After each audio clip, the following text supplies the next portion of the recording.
너 그 소식 들었어? 고발뉴스에서 마트를 한대. 어디로 가야 돼? 가긴 어딜까? 인터넷 쇼핑몰이라고. 포털에서 고발마트를 검색해봐. 어마어마하게 많은 제품들이 은하계 최저가로 공급되고 있어. 고발마트 함께 해주시면 정말 감사하겠습니다. 고발마트에서 만나요. 이런 기사를 저희가 보게 됐어요. 이게 지금 댓글이 연계야. 무슨 말이냐면 실온인데 12월 29일 새벽 4시에 올라간 실온이에요. 그래서 거의 못 보셨을 겁니다. 댓글이 제로라는 것은 그냥 많은 분들에게 푸시하지는 않은 기사야. 국민일보 입장에서 봤을 때는 위험하다고 생각했거나 재미가 없거나 뭐 그렇게 판단했을 수 있어요. 댓글이 제로인 거 보면. 김택환 경기대 특임 교수라는 분이 계십니다. 커뮤니케이션 전공하신 분인데 증오 모면에서 관용 대통합의 새 나라로 이렇게. 응? 관용 대통합? 이낙연 대표가 지금 하는 말이잖아.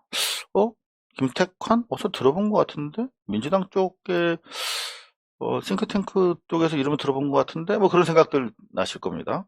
김택환 보겠습니다. 세 가지를 제안한다. 이건 이제 이른바 민주당과 청와대에 제안한다는 거죠. 뭐죠? 첫 번째, 이명박근혜를 문재인 대통령이 사면하라. 이낙연 대표가 이명박근혜 사면을 최초로 언론에 깐 게 1월 1일인데 이거는 12월 29일이에요. 그러면 3일 전에 김택환이라는 분이 이미 했던 얘기네. 그래요. 또 뭘 얘기했지? 김택환 교수. 첫 번째, 이명박근혜 사면하라. 두 번째, 월성 및 월성 원전 수사. 검찰에서 울산시장 선거 개입 의혹 수사. 아주 검찰에서 조사하고 있잖아. 윤석열이 빡세게 관리하고 있잖아, 지금. 청와대만 바로 들어가면 되는 사안이야. 압수수색하고. 그런데 이 김택환이라고 하는 교수께서는 이런 정치적으로 검찰이 청와대를 겨누고 있는 사건과 관련해서 문재인 대통령이 현직 대통령으로 필요하면 언제든지 검찰 조사 받겠다. 검찰 조사 받아라 라고 지금 촉구하고 있어요. 오마이갓.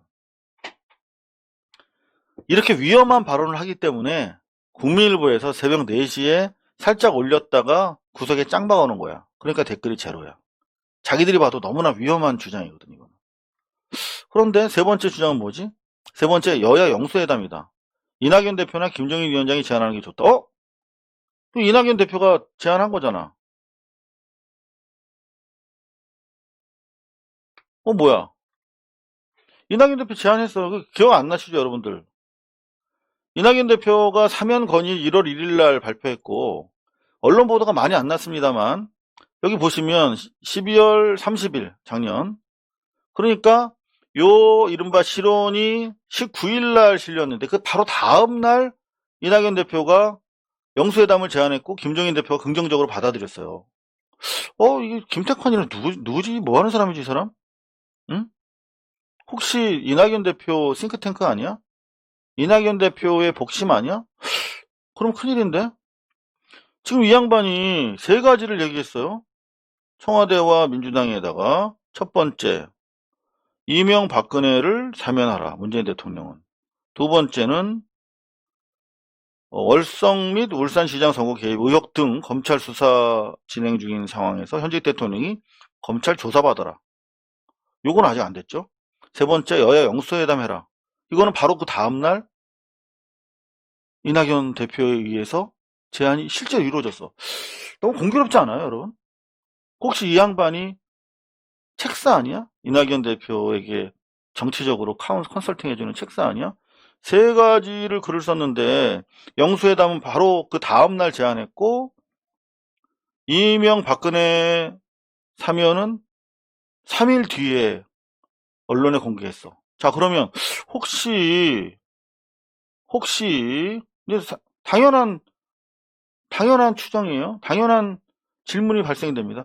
혹시 그러면 이 마지막 현재 대통령으로서 월성 원전 및 울산시장 선거 개입 등 검찰 수사 진행 중인 사안과 관련해서 대통령이 검찰 조사를 받아라 라고 하는 내용도 혹시 이 김태환이라고 하는 분이 이낙연 대표한테 얘기해서 이낙연 대표가 요것도 언론에 공개할 조만간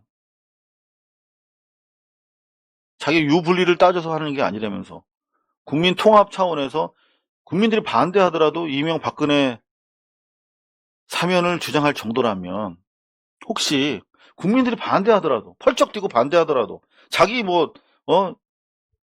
이해관계가 이해득실이 없더라도 대통령한테 검찰 조사받으라고 혹시 제안할 수도 있겠네?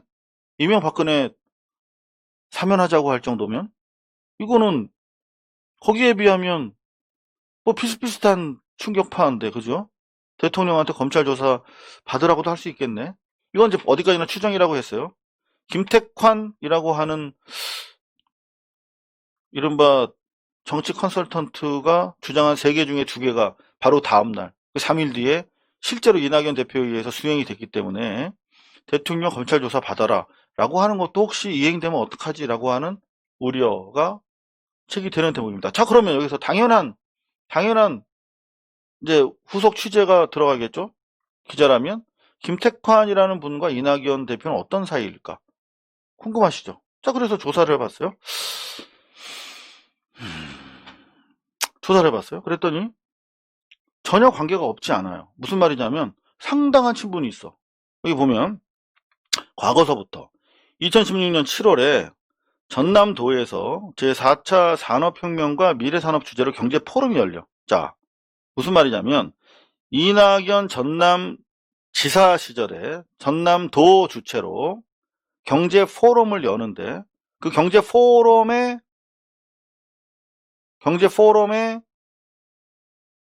주제 발표를 누가 했을까? 이 경제포럼이야 대단히 중요한 전남 경제포럼이야. 제6회 매년 해온 전남도에서 전남도지사가 주최하는 전남 경제포럼. 경제만큼 중요한 게 뭐가 있어? 도지사가 코로나 같은 전염병도 없던 시절이고 2016년이니까 그죠? 이명박근혜 시절에 정치, 외교, 군사 다 대통령이 하는 거고 박근혜 시절에 할 게 뭐가 있어? 도지사가 경제 살리는 거밖에 없잖아요. 그죠? 제일 중요한 경제 포럼인데 그 주제 발표를 누가 했어? 김택환이 했네. 김택환 교수가 했네. 오마이갓.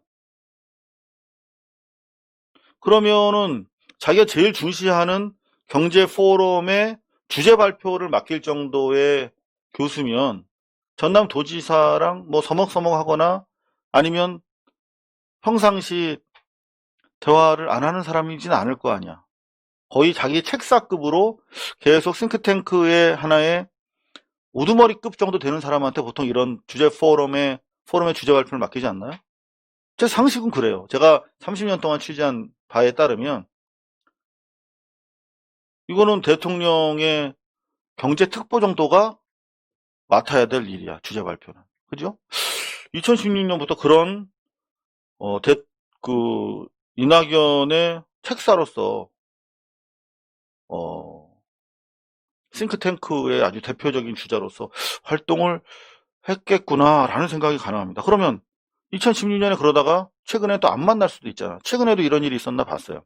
그랬더니만 지난 전남 포럼 말고 경북 포럼이라고 있어요. 이거 마찬가지로 경상북도 지사가 경상도에서 제일 중요한 이른바 싱크탱크들 모아놓고 하는 행사겠지. 근데 여기서 당시에는 2020년 6월이니까 뭐야. 이낙연 대표, 당 대표 아니고 코로나19 국난 극복위원장이었어. 당의 지도부였지. 그때도 김택환이 나오나 봤더니 여기 보이세요? 패널 토론 좌장이 김택환이야. 오마이갓. 이거 뭐 있네. 주제 강연을 이낙연 당대표가 하고 패널 토론을 김택환이 좌장을 맡아서 지역 경제 브레인들을 상대로 좌장이면 사실 자기가 사회를 보는 거야. 사회자면 주제 강연자와 이해관계가 제일 맞아야 되는 거죠. 생각이. 2016년 전남 경제포럼에 이어서 4년 뒤인 경북 포럼에서도 이낙연 당대표를 도와서 좌장을 맡고 있습니다. 그러면 상식적으로 볼 때 김택환이라고 하는 교수님은 이낙연 대표의 싱크탱크 그룹에 있거나 또는 그 그룹 외곽에서 상당한 지적, 정책적 책사로서 영향력을 미칠 가능성이 대단히 큰 인물로 보입니다. 자, 그런데 그분이 12월 29일 날 쓴 칼럼을 보면 다시 한번 봅시다. 이명박근혜의 사면이 필요하다. 3일 뒤에 그대로 이루어졌고 그런가 하면 여야 영수회담이 필요하다. 이낙연 대표가 제안하는 게 좋겠다라고 했는데 바로 그 다음날 제안해서 김종인 위원장이 받았어요. 그 중에 실현되지 않은 마지막 하나의 카드가 대통령이 윤짜장이 지금 더러운 발로 진행하고 있는 청와대를 향하고 있는 정치적 검찰 수사에 언제든지 임하겠다라고 하는 입장을 표시하라. 다시 말하면 문재인 대통령이 검찰의 더러운 정치 수사를 받아들여라 라고 요구를 하고 있는 것인데 이 얘기를 이낙연 대표께서 저는 궁금합니다. 김택환 교수와의 이런 세 가지 이야기에 대해서 이야기를 나눈 적이 있는지 그리고 사면과 영수회담과 관련해서 바로 즉각적으로 실행에 옮기셨는데 이것은 김택환 교수로부터 영향을 받은 것인지 협의하신 것인지 토론하신 것인지 나아가서 김택환 교수가 주장했던 컬럼을 통해 주장했던 것 중에 실현되지 않은 대통령의 검찰 조사 받아라 라고 하는 부분에 대해서도 사석이든 공석에서든 김택환 교수와 이야기 나눈 적이 있는지 있다면 이 또한 대통령을 상대로 건의하거나 제안할 의사가 있는지를 우리는 물어야 하는 것입니다. 그게 이 시점에서 우리가 해야 되는 일입니다. 다시 한번 말씀드립니다만 여러모로 봤을 때 이낙연 대표가 현 지위 민주당이라고 하는 촛불 적통을 주장하면서 개혁의 선봉에 서야 하는 저 거대 야당의 대표로서 적당한 분이신지 저는 많은 국민들과 함께 정중하게 묻고 싶습니다. 이낙연 대표 인격적으로 훌륭하신 분이겠죠. 네, 사람 보면 압니다. 하지만 지금 우리는 인격자를 선발하는 피스타임에 미스터 코리아 뽑는 시기가 아닙니다. 그 점을 좀 양해를 해주시기 바랍니다. 지금 고발뉴스에 대한 똥파리들 말씀드렸습니다. 조직적 좌표찍기가 아주 기승을 부리고 있습니다. 제가 모두에도 말씀을 드렸는데 지난 3년 전에도 저희가 고발뉴스가 이른바 권순욱 씨라고 하는 언론인이라고 하시대요. 또 그분을 따르는 분들이 제법 많으신가 봐요. 예. 그분들로부터 표적이 돼가지고 정말 조리돌림을 당하면서 저희 구독 후원자들 한 절반가량이 떨어져 나간 적이 있었습니다. 계속 그런 저희가 이낙연 대표에 대한 비판적인 여론을 전하는 과정에서 바로 그 시점에 저희가 목격했던 그런 SNS상의 움직임이 전반적으로 나타나고 있어요. 지금 보면 이런 글들이 도배가 되고 있는데 고발뉴스를 그대로 두면 두고두고 화근거리가 됩니다. 이상호가 기자이기 때문에 더더구나 그렇습니다. 조기에 대응하시는 게 좋을 듯 합니다. 라며 이른바 그 똥파리 군단의 핵심 인사로 보이는 분이 이렇게 트윗을 하고 있어요. 이게 뭐냐면 이낙연 20일 이게 이제 이낙연 대표의 공식 트위터고요. NY 리 오피스 이낙연 대표의 사무실 공식 트위터 계정입니다. 그러니까 요렇게 해서 트위팅을 하면 이낙연 대표실의 크루들이 보시겠죠. 지금 현재 고발뉴스 각종 게시판이 상당히 지금 몸살을 앓고 있습니다. 그런 글이 대단히 많아요. 한 분이 아니라 유튜브의 고발뉴스 채널은 가만두시면 안 될 것. 대표님에 대한 악마화가 도를 넘고 있다. 시간 되시는 대로 가셔서 영상 신고도 하시고 채널 신고도 해주세요. 이런 분들이 많습니다.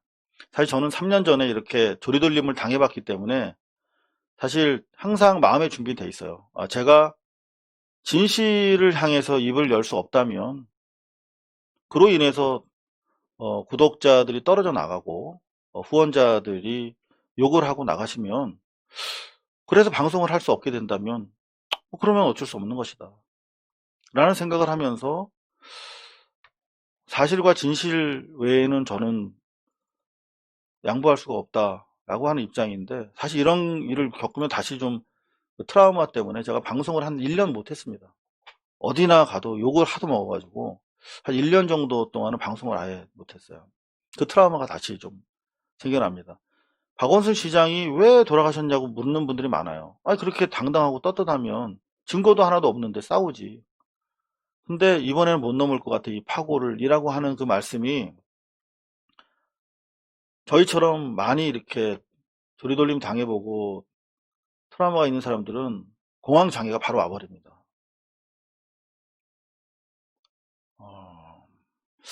지금 이런 조직적인 움직임이 있어요.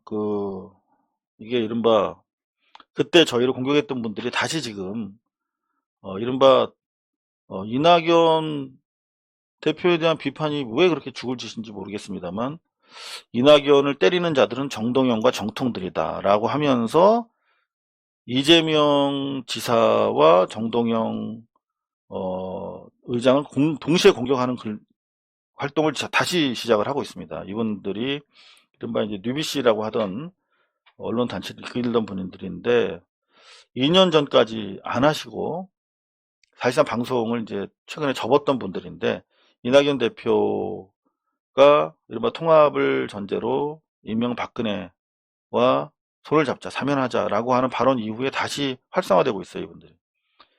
이낙연 대표의 사면 발언이 중도층의 호응을 얻고 있다.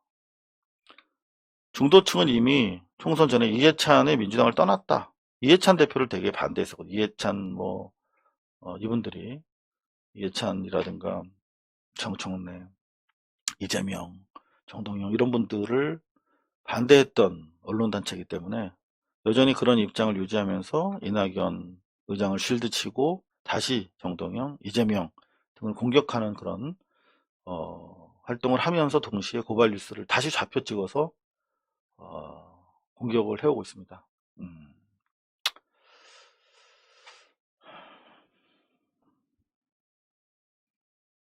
여러분들이 다 떠나 가셔서 남는 분들이 한 분 계실 때라도 저희는 계속 할 거거든요. 걱정하지 마시고, 여하튼 이렇다고 여러분들한테 보고드립니다. 문파와 이낙연 관계, 문 대통령이 달려있다. 그러니까 마치 그 촛불 개혁의 완성을 바라는 사람들. 그러니까 이명 박근혜 지금 사면할 때냐, 더 가열차게 검찰 개혁하고 사법 개혁해야지, 그래서 촛불 사회 만들어야지라고 주장하는 민주개혁 시민들, 촛불 시민들, 이른바 깨시민들을 문파라고 하는 가두리 양식적으로 자꾸 가두는 전략이죠. 그죠? 문재인 대통령을 개인적으로 지지하든 안 하든 간에 우리 사회 개혁을 바라는 인력풀이 훨씬 많죠. 국민들이 훨씬 더 큽니다. 근데 그 사람들을 마치 문 대통령에 대한 그냥 맹목적 팬덤 지지자들로 제한해버리는 거예요. 그럼으로써 이낙연 대표의 지지 세력이 훨씬 더 많은 것처럼. 그러니까 소수 문파에 의해서 대통령이 고립되어 있고, 그 고립되어 있는 대통령에게 국민 통합이라고 하는 길을 열어주는 사람이 바로 이낙연처럼 보이도록 계속 프레임을 짭니다. 이게 먹혀요. 시간이 지나면. 가는 비에 어쩌는다고요. 처음에는 이 새끼들 또 장난하네 그러다가 계속 이렇게 부지불식 중에, 그리고 또 주변을 통해서 노출되면, 자, 보세요. 문 대통령 탈정치 선언 구상 보도에 청와대 검토된 바 없다. 이런 게 대표적인 장난인데요. 대통령이 이른바 집권 후반기 새로운 대통령 아이덴티티, 프레지던트 아이덴티티를 수립하기 위해서 외부 컨설팅 업체와 논의를 하고 있는데, 그 핵심 아이디어는 바로 대통령이 국내 정치로부터 개입하지 않고 이른바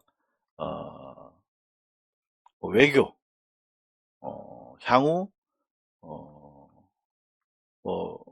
다른 국내 정치 외의 다른 분야에 치중하도록 한다라고 하는 플랜을 짜고 있다라고 사실과 다른 보도를 하는 겁니다. 이렇게 국내 정치에 개입 안 한대 대통령은. 이른바 선거 앞두고 탈당하는 형식으로. 그래서 이거 대선도 아닌데 거국내각 수준의 거의 그야말로 중립적인 선거 감독을 하겠다. 이런 식으로 몰아가는 거예요, 대통령은. 엄연히 대통령은 민주당 대통령인데 대통령과 민주당 사이를 끊으려고까지 이렇게 지금 언론 플레이를 하는 겁니다. 탈정치하면 민주당에 사실은 거리를 두고 국내 정치와도 선을 긋도록 만들겠다는 거야, 지금 언론들이. 다시 말하면 살아있는 뒷방 신세 노인으로 만들겠다는 건데, 이런 것들이 다 지금 이낙연 대표가 문재인 대통령의 레임덕을 촉구할 수밖에 없는. 그러니까 대통령한테 내가 사면하도록 할게, 얘기할게 라는 얘기를 해버리면 대통령이 이낙연 대표 아래에 있는 사람처럼 보이는 거잖아요. 응? 대통령이 알아서 판단할 사람인데 적당한 시점에 국민적 합의가 만약에 이루어졌다고 생각한다면 그걸 가지고 대통령을 이래라 저래라 쥐락펴락하는 사람이 돼버린 거고 대통령은 무능한 통치자가 된 거죠. 지금 레임덕을 지금 부르고 있는 거예요. 실제로 레임덕이 안 오거든. 대통령이 아무리 때려도. 이거 보세요. 이명박근혜 사면 관련해서도 찬반이 엇갈리고 있죠. 이렇게 어마어마하게 이명박근혜를 지원하는 거의 94%, 100% 넘는 언론들의 폭격이 있어도 국민들은 절반 이상이 흔들리지 않고 있습니다. 대통령 지지 여론이 거의 40% 정도 가지고 대통령 되셨잖아요. 근데 대통령 우리 문재인 대통령을 지지했던 사람보다 훨씬 더 많은 48% 가까이가 48%가 반대를 하고 있다는 거죠. 대통령 지지하는 지지율보다 더 높은 거예요. 안 흔들리는 거지. 아주 엉터리 기사들이 많습니다. 이것도 한번 보실래요? 깜짝 놀랐어요. 악영인데 문 대통령 지지 안 한다. 그러니까 49%래. 지지한다가 몇 프로일까? 47%. 그러면 어마어마한 거죠. 지금 일부 여론조사 결과 특히 리얼미터 같은 경우도 짜게 나오니까 리얼미터 같은 경우 보면 30%대 중반으로 지금 나오거든요. 거의 대통령 대선 지지율 수준으로 떨어졌단 말이에요. 지금 37, 8% 정도로 보는데 10%더 나왔잖아요. 대통령 지지율이. 그러면 이거는 아주 좋을 때 지지율이에요. 그럼 비지지와 지지가 이거는 오차 한 개 이내거든요. 그럴 때는 지지율 우리 반등됐다라고 기사 쓸 수 있는 거거든요. 응? 근데 여기다 뭐라고 썼어? 49%가 대통령 지지 안 해. 마치 어마어마한 수가 지지 안 하는 것처럼. 여보세요? 지금 방송 중인데요. 제가 네. 제가 지금 복지부에서 계속 보건소에서 계속 연락이 오고 있어서 전화를 열어놨습니다. 그랬더니 지인 전화도 받을 수밖에 없었네요. 죄송합니다. 자, 대통령이 지지 안 하는 사람들이 이렇게 많어? 보니까 지지하는 사람도 더 많아. 그렇게 가짜뉴스를 계속 하고 있는데 결론적으로 말씀드리면 지지하는 사람들은 매우 지지가 28%, 지지하는 편이 19%면 이 지지의 강도가 되게 크다는 거예요. 근데 전혀 지지하지 않는 사람 30%. 여기에 비해서 상당히 그 지지세가 공고하다라고 하는 것을 느낄 수가 있습니다. 안 움직여. 레임덕이 안 오고 있어요, 대통령에 대해서. 왜? 바보가 아니니까, 국민들이. 그런데 지금 이낙연 대표가 레임덕을 촉구하는 발언을 계속 하고 계시잖아요. 응? 그러니까 거기에 발맞춰서 기다렸다는 듯 시신을 기다리는 독수리 모양으로 뱅뱅 돌던 기레기들이 탁 내려와서 이런 기사를 한 점 딱 찍어먹고 도망갑니다. 탈정치하라. 민주당에서 손 떼라. 국내 정치에서 손 떼라고 하는 무언의 압박인 것이죠. 지금 보면 과연 대통령이 어떤 심리 상태일까요? 마음 상태가. 응? 이런 지금 계속 이낙연 대표가 언론에 흘리는 보도를 보면 이낙연 짐작이라는 말 되게 좀 기분이 나쁜데 이낙연 대표 이런 기사 계속 나오고 있죠. 사면론 청와대랑 교감 없었다. 대통령 생각을 짐작한 것이다. 대통령이 무슨 뭐 말 못하는 정신지체 아이입니까? 대통령은 일관되게 개혁 노선에 대해서 천명해 왔어요. 틈날 때마다. 한 번도 반동적인 발언하신 적이 없는 사람입니다. 다만 민주당이 제대로 움직여주지 않았거나 공직자 철밥통 공직자들이 복지부동은 했어도 대통령은 정확하게 개혁 노선에 대해서 천명해 왔어요. 그 속도에 대해서는 우리가 다소간에 늦다라고 불평이 있었을지언정 그 방향은 지속적으로 남북 화해를 통한 선순환적인 평화 체제와 경제 부양, 그렇죠? 재벌 개혁, 언론 개혁, 검찰 개혁 주장 후퇴한 적이 없어요. 지 멋대로 자기 멋대로 대통령 생각을 짐작해 왔다는 거 아닙니까? 대통령이 자기 표현 능력이 없는 금치산자입니까? 총리 때부터 대통령 생각을 짐작해 왔다 라며 대통령은 얘기하지 않고 있는데 이미 대통령이 그렇게 생각하고 있다 라고 앞질러서 대통령의 생각까지 재단해버리고 있잖아요. 응? 대통령과 교감은 없었는데 대충 짐작해 왔다. 사면 두고 문재인 대통령 생각을 짐작해 온 편이다. 이런 식으로 짐작했다 라고 이렇게 얘기를 하고 있어요. 자, 당대표 총리가 대통령을 더 알까요? 아니면 비서실장이 더 알까요? 그래서 비서실장의 요 얘기 이걸 다시 제가 곰곰이 여러 번 읽어보게 됩니다.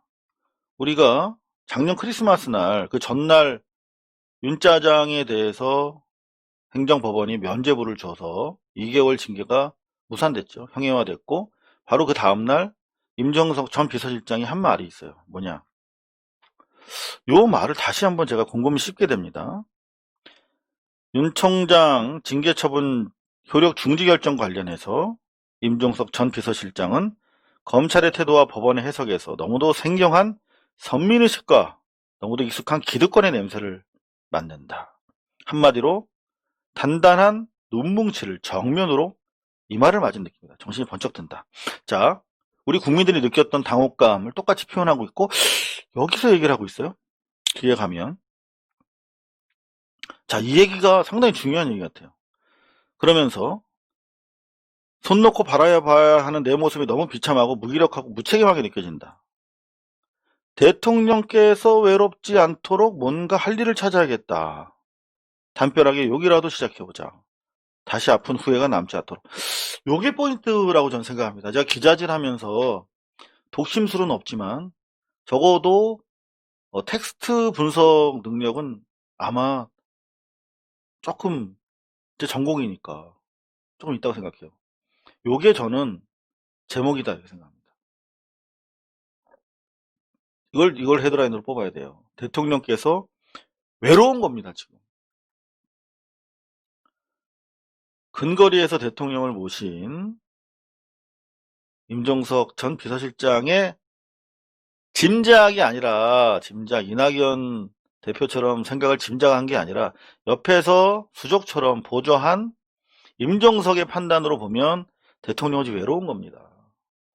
개혁을 하겠다고 나서고 있는데 당에서는 당 대표라는 사람이 계속 겉돌고 조국 장관이 그야말로 멍석말이 얻어 터지고 있는데 나는 조국한테 빚진 거 없어.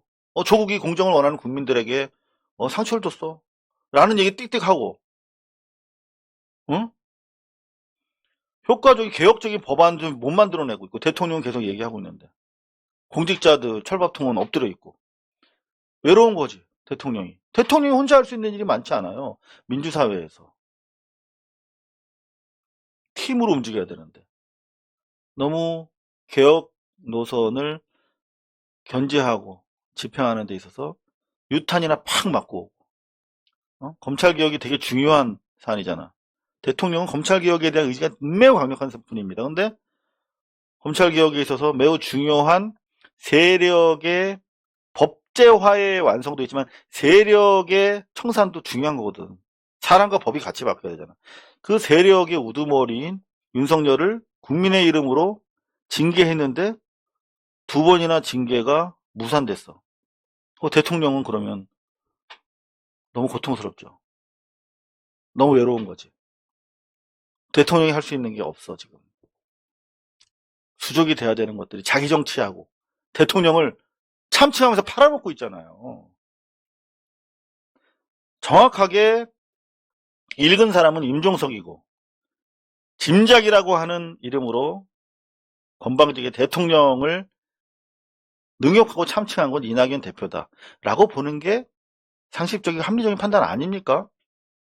제 이 말은 해야 될 것 같아요. 아무리 똥파리들이 와서 저를 공격하고 저희 조직을 흔들어도 이건 상식이잖아요. 대통령 비서실장이 대통령이 외롭다고 하는데 윤짜장 살아 돌아와서 이거 또다시 힘들게 됐다. 대통령 뜻대로 지금 안 되는 거야 개혁이.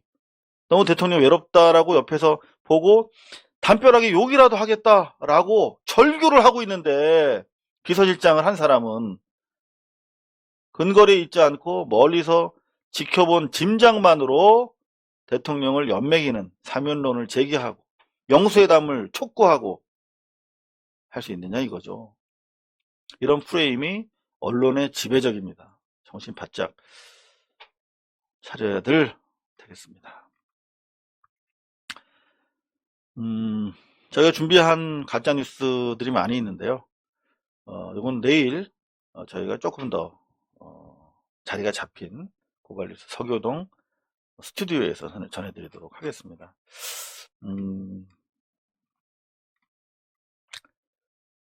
코로나 상황 좀 체크를 해볼게요.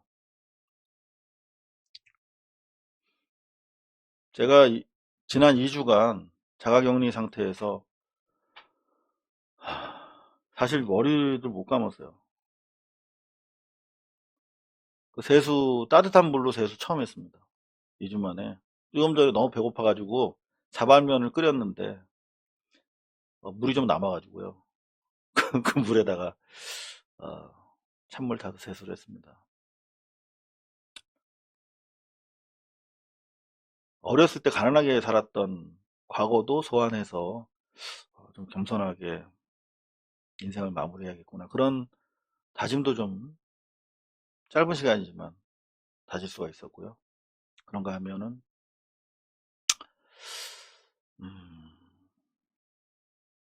우리 사회가 코로나로부터 탈출하기 위해서는 진짜 이 문 앞에도 한번 안 나갔어요. 지난 2주 동안. 잠깐 핸드폰 놔두고 앞에 가게라도 좀 갔다 오고 싶었는데 제 자신도 떳떳하지 않지만 지금 코로나 때문에 고통받고 있는 많은 분들이 계시잖아요. 그분들한테도 누가 돼서 안 되겠다 생각해서 철저하게 지켰습니다. 우리는 반드시 싸워 이길 거라고 생각합니다. 코로나 확진율이요. 이게 중요하거든요, 여러분들. 확진율은 검사 수 대비 확진자 수예요. 그러니까 지금 요게 제일 중요하거든. 그러니까 검사 1점대로 유지하는 게 제일 중요한데 지난 연말 연시 31일부터 3일까지 2점대였어. 3점대까지 올라왔어. 3명이 나왔다는 거죠. 그런데 다시 퍼센테이지로 확진율이 1%대로 떨어졌어요. 동시에 1%대로 떨어지면서 확진자 수가 4자리, 그 1000단위에서 100단위로 떨어진 거잖아요. 우리는 이번에도 대한민국 국민의 취미가 뭡니까? 특기가 국난 극복 아닙니까? 제3차 팬데믹은 우리가 서로 고통을 감내하고 있기 때문에 끊길 거라고 생각합니다. 제가 2주 동안 자가격리 되다 보니까 약간 우울증도 오늘 오고 막 좀 더 올해는 못 참겠다는 생각이 드는데 그러다 보니까 막 체육관 관장님들도 너무나 고통스럽고 화가 나고 충분히 이해합니다. 여러분들도 다 이해하시죠, 그죠? 서로 짜증내기보다는 정부를 믿고 우리 보건행정 당국을 신뢰하면서 치열어 격려해주고 위로해주는 국난 극복에 자랑스러운 얼이 필요한 시점입니다. 국임당에서 계속 백신 가지고 흔들어, 계속 돈 묻혀가지고 흔들어. 속지 마십시오. 기레기들에 속지 마십시오. 우리는 반드시 잘하고 있고 이겨낼 것입니다. 제가 존경하는 KBS의 기자가 있어요. 최경영 기자. 그분의 포스팅으로 오늘 고발뉴스 뉴스평 마무리하겠습니다. 자, 코로나로 사망한 사람들의 숫자를 더해서 예년 평균 사망자 숫자와 대비해 보니까 페루가 코로나로 인해서 89%가 더 죽었어. 1명 죽을 건데 2명 죽은 거야, 평상시보다. 미국은 18%나 증가했어. 멕시코 53, 벨기에 26. 보통 한 10에서 30% 정도 더 증가했거든요. 근데 우리나라만 유일하게 마이너스 2250명, 마이너스 2%래요. 그냥 평상시 예년보다도 더 코로나 사망자 숫자를 더해도 예년보다 덜 우린 죽고 있습니다. 할 말 없죠? 끝입니다. 자, 권정숙님 감사드리고요.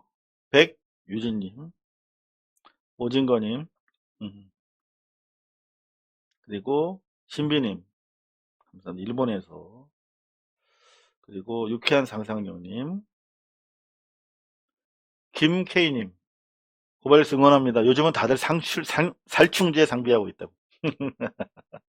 예, 감사합니다. 여러분들 한 분이라도 옆에 계실 때까지 고발뉴스 포기하지 않겠습니다. 더구나 이렇게 많은 분들 함께 해주셔서 정말 과분하다고 생각되고 감사드립니다. 자, 오늘도 여러분들 행복한 밤 되시고요. 내일 3시 30분에는 고생한 우리 박지희 아나운서와 고발뉴스에서 재미있게 웃기는 뉴스 까찬스 단속반 전해드리도록 하겠습니다. 시청해주신 여러분 감사합니다. 고발뉴스는 여러분의 자발적 후원에 힘입어 운영되는 대한매체입니다. 자본과 외압에 흔들리지 않는 언론으로 키워주십시오. 후원 신청은 지금 고발뉴스닷컴에서 접수 중입니다. 여러분의 많은 참여를 부탁드립니다. 감사합니다.